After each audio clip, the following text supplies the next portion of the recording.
నిజామాబాద్ జిల్లాలో ప్రేమికురాలు రోడ్డెక్కింది. ప్రియుణ్ణి పెళ్లి చేసుకున్న తర్వాత వారిద్దరూ కూడా వాళ్ళిద్దరిని కూడా విడదీయటం అనేది జరిగింది. ఆ తర్వాత తాను ప్రెసెంట్ రోడ్డెక్కాల్సిన సిచ్యువేషన్ వచ్చిందని చెప్పి కూడా ఆ యువతి చెబుతూ ఉంది. అసలు ఏం జరిగింది ఈ ఘటనలో? ఈవెన్ అంటే ప్రేమించి పెళ్లి చేసుకున్న తర్వాత వాళ్ళు ఎందుకు వెంటనే సపరేట్ అవటం జరిగింది? ఇప్పుడు ఆ యువతి ఎందుకు అక్కడ కూర్చొని ధర్నా చేయాల్సిన సిచ్యువేషన్ వచ్చింది అనేది కూడా ఒకసారి క్లియర్ గా అసలు ఈ ఇన్సిడెంట్ లో ఏం జరిగింది అనేది కూడా చూద్దాము. అయితే ఈ ఘటన అనేది ఫస్ట్ అసలు రావులపాలెం కోమరాజు లంకలో జరిగింది. వీరిద్దరూ పెళ్లి చేసుకున్న తర్వాత రావులపాలెం కోమరాజు లంకలో ప్రియుడి ఇంటి దగ్గరికి అయితే వెళ్ళటం జరిగింది. అక్కడ వాళ్ళిద్దరు కులాలు వేరు కావడంతో కూడా పేరెంట్స్ ఈ పెళ్లికి ఒప్పుకోలేదు. ఇక వెంటనే కూడా ప్రియుడు కుటుంబం ఇంట్లోకి ఝాన్సీని రానివ్వలేదు. అత్తమామలు ఇద్దరు కూడా తన మెడలో ఉన్న తాళిని తెంచేశారు. తాళిని తెంచేసి వీళ్ళిద్దరినీ కూడా కొట్టి బయటకు నెట్టేశారని చెప్పి ఇప్పుడు యువతి చెబుతూ ఉంది. అయితే వెంటనే కూడా తను సూసైడ్ చేసుకునే ప్రయత్నం చేసింది. ఎందుకంటే వెనక్కి వెళ్ళినా కానీ పేరెంట్స్ రానివ్వరేమో ఇంటికని చెప్పి తను ముందుగా భయపడిపోయి సూసైడ్ చేసుకోవడానికి ప్రయత్నించింది. ఆ టైంలో వాళ్ళ పేరెంట్స్ ఆ యువతి పేరెంట్స్నే హాస్పిటల్కి తీసుకొని వెళ్ళి అక్కడ జాయిన్ చేయడం జరిగింది. అయితే ఆ తర్వాత ఇప్పుడు కుటుంబంతో కూడా వచ్చి ప్రియుడి ఇంటి ముందర ధర్నాకి కూర్చున్న దృశ్యం. వాళ్ళ అమ్మగారి ఇంటికి తీసుకొచ్చాడు హరికృష్ణ తీసుకొచ్చిన తర్వాత గండ్రోతు వెంకటలక్ష్మి గారు, గండ్రోతు సత్తిపండు గారు నా మెడలో ఉన్న తాళి తెంపేసి నన్ను బయటికి గెంటేసిన తర్వాత అబ్బాయి వాడుకుని నన్ను వదిలేసి మోసం చేశాడు. అందుకే నా జీవితం ఇలా అయిపోయింది.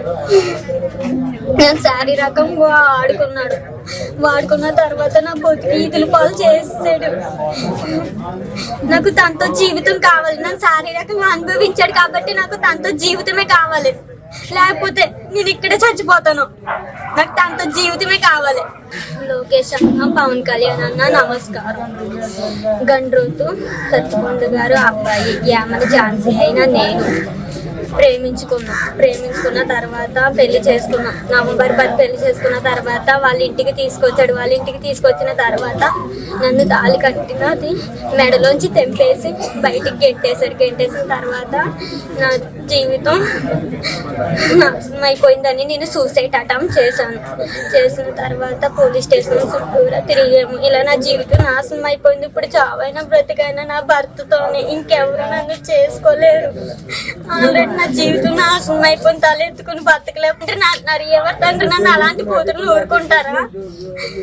అబ్బాయిని రానివ్వకుండా చేస్తున్నారు. నాకు న్యాయం జరగాలి. నేను చావైనా బ్రతికైనా ఇక్కడే ఉంటాను. తను వచ్చేంత వరకు ఇక్కడే ఇలా ఉంటాను. ఫ్రెండ్గా మాట్లాడేవాడు. అలా ఉండగా నన్ను ఇష్టపడుతున్నానని చెప్పాడు. చెప్తుండగా మా ఇంట్లో పరిస్థితుల గురించి చెప్పాను. అర్థం చేసుకున్న తర్వాత మా ఇంటికి తీసుకెళ్తాను, పెళ్లి చేసుకుని వాళ్ళు ఒప్పుకోకపోతే బయటకు వెళ్ళిపోతామని చెప్పాడు. తను చెప్పిన తర్వాత వాళ్ళ ఇంట్లో వాళ్ళు ఇలా చేసి నన్ను రోడ్డుకి ఎక్కించారు. నా బతుకు ఇప్పుడు ఏమైపోద్ది చెప్పండి. అసలు నా బతుకు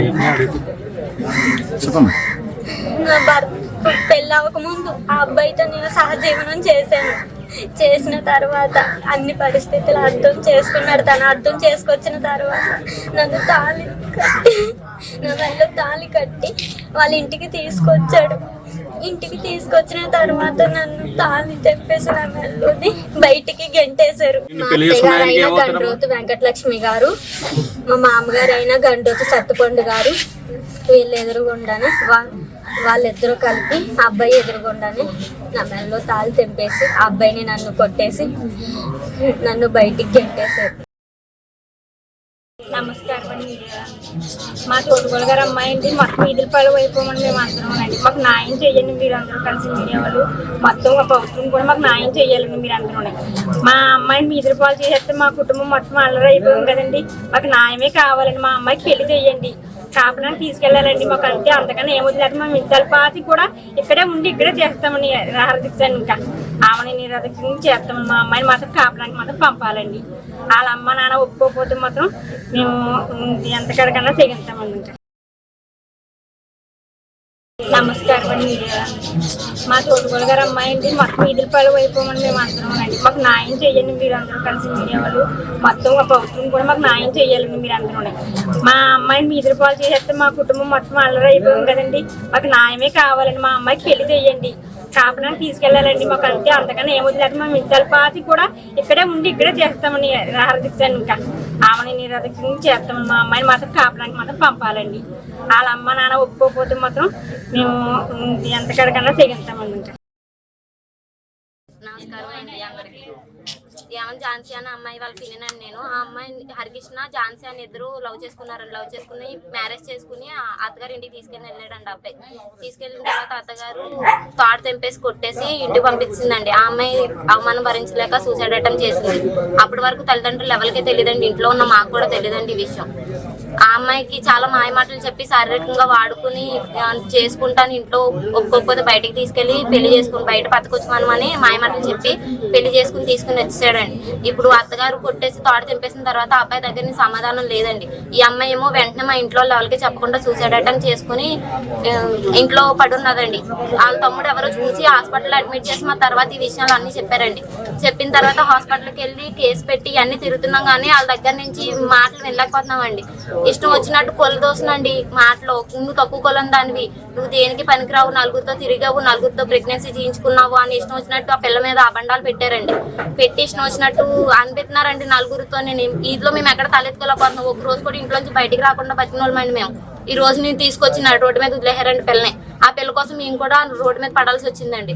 మాకు ఆ పిల్లకి న్యాయం జరుగుతుంది కావాలండి. ఆ పిల్లకి న్యాయం జరగకపోతే ఎంత దూరం అని వెళ్తామండి. పిల్లతో ఇంట్లో ఉన్న వాళ్ళు ఆడవాళ్ళందరం కూడా చనిపోతామండి అవసరం అయితే. నా పిల్లకి న్యాయం జరగకపోతే ఆ పిల్లకి వాళ్ళ అమ్మ నాన్నకి ఇష్టం లేకపోతే పిల్లని తీసుకుని బయటికి వెళ్ళిపోయి తాళు కట్టించండి. తాళు కట్టించి వాళ్ళు బతకాలు బతుకుతారండి. అంతా కానోళ్ళు ఎందుకు అయిపోతామంటే డబ్బులు లేకపోతే కానోళ్ళు మీరు చేసుకుంటా కుదరదు, పెళ్లి చెయ్యం మేము, డబ్బులు కావాలి మాకు అని అడుగుతున్నారండి. నేను మార్నింగ్ ఏమో ఫోన్ చేసి డబ్బులు సెటిల్మెంట్కి రండి మీరు అని చెప్పి మాట్లాడారండి. డబ్బులు సెటిల్మెంట్కి అయితే ఇన్ని రోజులు ఎందుకు ఉంటామండి, డబ్బులే తీసుకుంటాం కదండి. ఆయన ఒక్క రోజు నేను డబ్బులు తీసేసుకుని సర్దుమనుకోదు. సో తనను మోసం చేశారంటూ కూడా ప్రియురాలు ఝాన్సీ ప్రధానంగా ఆరోపిస్తూ ఉంది. ఎవరినైతే తను పెళ్లి చేసుకుందో హరికృష్ణతో తనకి ఇప్పుడు తనే భర్త కాబట్టి తనతోనే నా జీవితం కావాలి ప్రెజెంట్ అని చెప్పి కూడా తను కోరుతూ ఉంది. అదేవిధంగా వాళ్ళ ఫ్యామిలీ మెంబర్స్ కూడా తమ పరువు పోయింది, ప్రెజెంట్ మేము ఈ ఘటన వల్ల రోడ్డున పడాల్సి వచ్చింది, సో ఝాన్సీని వాళ్ళే ఇంట్లోకి తీసుకొని వెళ్ళాలి, అదేవిధంగా వాళ్ళు కొత్త జీవితాన్ని ప్రారంభించే విధంగా కూడా వాళ్ళు చూడాలి అని చెప్పి కూడా అనేక రకంగా వాళ్ళు దుర్భాషలాడుతూ మాట్లాడుతున్నారంటూ కూడా వాళ్ళందరూ ఆరోపిస్తూ ఉన్నారు. మరోవైపు పోలీసులు కూడా అక్కడ చేరుకున్నారు. అయితే హరికృష్ణ ప్రెజెంట్ రిమాండ్లో ఉండటం అనేది జరిగింది. ఏది ఏమైనప్పటికీ కూడా 1 సంవత్సర కాలంగా కూడా హరికృష్ణ ఝాన్సీ వీళ్ళిద్దరూ కూడా సహజీవనం చేస్తూ పెళ్లి చేసుకోవడం జరిగింది. అయితే పెళ్లి చేసుకొని ఇంటికి వచ్చిన వెంటనే కూడా ఝాన్సీని కొట్టి తన మెడలో ఉన్న తాళి అనేది తెంపి బయటికి నెట్టడం అనేది జరిగింది. ఇక ఆ తరువాత అయితే ఆ అమ్మాయికి ఏమీ పాలుపోని సిచ్యువేషన్లో తన జీవితం నాశనం అయిపోయిందంటూ కూడా తన ఆత్మహత్య చేసుకునే ప్రయత్నం చేసింది. వెంటనే పేరెంట్స్ తనని కాపాడి హాస్పిటల్లో జాయిన్ చేయడం జరిగింది. ఇక ఆ తర్వాత వెంటనే కూడా ఇక ప్రెజెంట్